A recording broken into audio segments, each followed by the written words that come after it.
Previously, when Shyman made a cradle toy for his daughter, Shasha, he went to the baby's room to see Shasha's reaction to the toy. However, Shasha showed no excitement while observing the performance played by the toy. To this, Nanny Latrika informed Shyman that babies could only see black and white lights. Feeling disappointed, he decided to make another one in just 2 hours. Later, as Shyman returned with a customized toy, Callia followed him and peeked inside the baby's room. Noticing Callia's presence, Shyman asked her to see what he had made for Shasha. Mesmerized by the magical light show, she gently caressed Shyman's head, thanking him for doing so much for the baby. In response, he gave an angelic smile, expressing his relief that she liked it. At that moment, Callia and his children stepped inside the room through a celestial gate. Seeing them, Callia remarked that they had arrived sooner than she expected. But when she noticed Kia was missing among them, she asked where Kia was. To this, Callia explained that Kia was not well enough to join them. So, let's dive into the chapters 55, 56, and 57 of the manhwa, The Baby Isn't Yours. Worried, Callia asks why Kia hasn't come with them, fearing she might not be well. To this, Callia explains that Kia is not a complete soul, so if she overworks, her spirit body could begin to scatter. Moreover, the bracelet Callia is wearing is very important, as once Kia recovers, she will probably become a spirit bound to the bracelet, and maybe that could be a good thing, because it will allow Kia to go anywhere she wants, at least until the bracelet is destroyed. She will be free from confinement. After serious discussion, Callia shares that he has brought many gifts for Callia, and the gift is nothing but a collection of gold coins and jewelry. Surprised, Callia looks around the room filled with precious items and exclaims, asking what all this is. And as Callia explains that it's a gift, and when Callia asks if it's all for her, he quickly adds that it's for both her and her baby. Perplexed, she admits she doesn't understand why he's giving these gifts to her. Amid this, Callia gently caresses Shasha's cheek, stating that he is sure her baby carries his blood. Plus, he has no idea why Kia couldn't remember it, but she had desperately tried to save Callia. And he was startled when he first saw Callia, as she has the same traits like stubbornly pressing her lips, and she only headed straight. Besides, she looks so much like his youngest daughter Kia. Hearing this, Callia replies that she believes they just share some similarities, that she and Kia are different. Callia clarifies that while they may not be the same, he is certain that Callia is the only thing Kia left behind, especially a treasure that Kia would want to protect, even with the price of her life. And Callia is sorry for not revealing this sooner, but he admires how well Callia has grown up without her parents. Wiping Callia's tears, Callia finally declares that she is Kia's daughter and his granddaughter. Overwhelmed with emotion, Callia cries, unsure why she feels this way. To this, Callia expresses that he feels sorry for arriving so late. Suddenly, Shyman steps forward and gently embraces Callia, reassuring her that it's alright. He encourages her not to hold back and to let her tears flow, as these are tears of joy. He adds that if she feels weary from all the suffering, he will hold her tight. Hearing Shyman's comforting words, Callia reflects that while she thought she wasn't alone, she realizes that she just feels so lonely. After she weeps to her heart's content, Shyman asks if her eye's okay, as it's swollen a lot.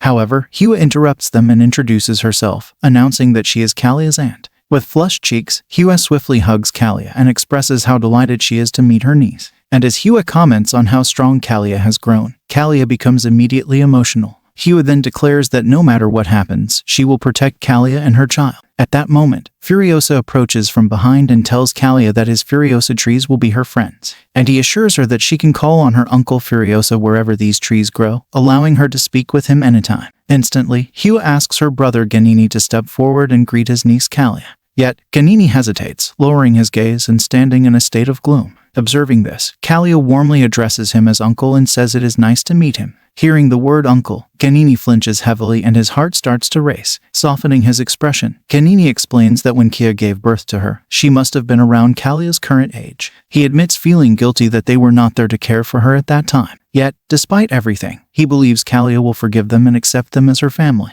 With tears in her eyes, Callia declares that from now on, they are indeed her family. Meanwhile, Shyman requests King Callia accompany him, as he needs to speak with him privately. After some minutes, while Callia is feeding Shasha in the baby's room, she wonders why Shasha refuses to breastfeed right after waking. And as Callia gently strokes Shasha's tiny nose, Shasha halts eating and gazes cutely at her mother. Seeing this, Callia embraces Shasha, reflecting that her baby just needs to eat well and grow strong. Amid this, Latrika enters and remarks that Callia looks exceptionally well, asking if the guests who came earlier brought any good news. Hearing this, Callia feels her heart beating faster than usual and senses something strange. And now she is part of the fairies. She knows she should refer to Kia as her mother. However, she struggles with the thought, realizing that her image of a mother is still incomplete, and he finds herself in a dilemma, unsure if it's right to call Kia her mother. Because all this time, she had believed she was abandoned by her parents. Yet, if Kia is her mother, then she was not abandoned by her. Then why she was abandoned in that back alley? And since she belongs to the fairies, why doesn't she possess a fairy stone? Additionally, she still doesn't know who her father is. Callia then calls Calxasia grandpa, reflecting that he must know about her father. Embarrassed, she mutters that calling Calxasia grandpa still feels awkward to her. And now that she has learned about this, she realizes she can't keep calling him the Fairy King and needs to get used to calling him grandpa.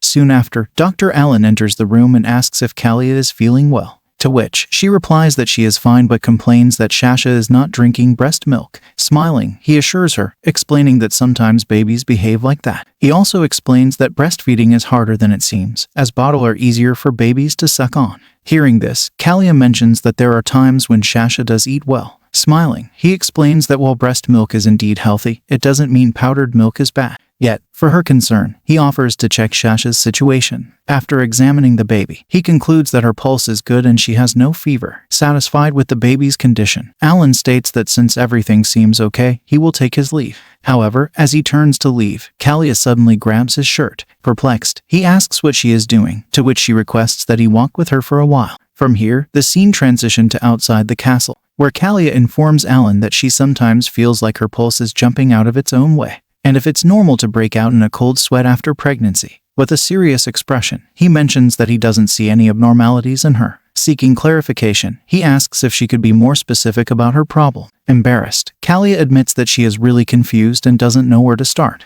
Alan assures Callia, telling her that she can be honest with him so he can help her properly. Calming down, she sternly reveals that she keeps having bad thoughts, the kind that happen between couples. Shocked, he asks her to repeat herself, thinking he might not have heard her correctly. To this, Callia clarifies that she keeps getting dirty thoughts. Plus, McKenna told her before that it can happen due to hormones. With a gruesome expression, Alan asks if her heart beats uncomfortably and if she keeps feeling those thoughts. Then does it mean she wants to intimate with someone she likes? Startled, Callia reflects that she knew Alan was competent, but she never thought he would be this perceptive. And as he interrupts her, she insists she is determined to hear what he has to say. Chuckling, he asks why she is so flustered over this. After all, discussing such topics is quite normal, especially with a doctor. He continues, explaining that this feeling might be a sign she wants to love someone. With flushed cheeks, she inquires what he means by signs of love. Hearing this, he asks if her heart doesn't react only for Shyman. His statement causes Callia to pause and reflecting that Shyman and she are just friends. Observing her reaction, Alan notes that she's still unsure if she loves Shyman or not.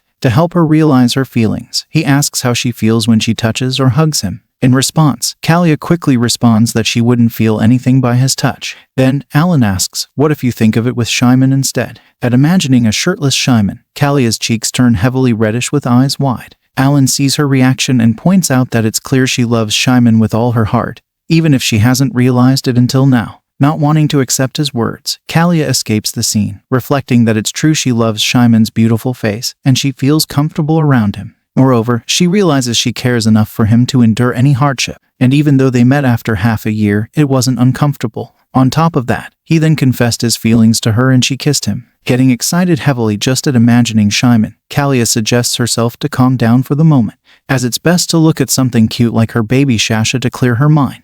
Suddenly, Callia stops in her tracks when she notices Shyman standing outside the baby's room. And as aloof Shyman takes notice of Callia's presence, she flees the scene like a ninja. Descending the stairs in a hurry, she wonders why that man is outside the room. Even though she realizes she loves him, she is not mentally prepared to face him just yet. In her haste, she nearly collides with Archmage Derek, yet she doesn't stop and crosses Derek by taking a leap over him. While airborne, Callia resembles a graceful yet powerful Cinderella. Landing on the other side of Derek, she apologizes for her reckless behavior. Feeling tired, she wonders why she is running away, as she hasn't done anything wrong. However, at witnessing the mesmerizing view of seashore, she expresses that it's been a while since she has run like this, and it's nice to see this view, especially after becoming a mother. As we wrap up today's segment, thank you for being with us until the very end. I'll be sharing fresh videos of this manga and exciting new series every weekend.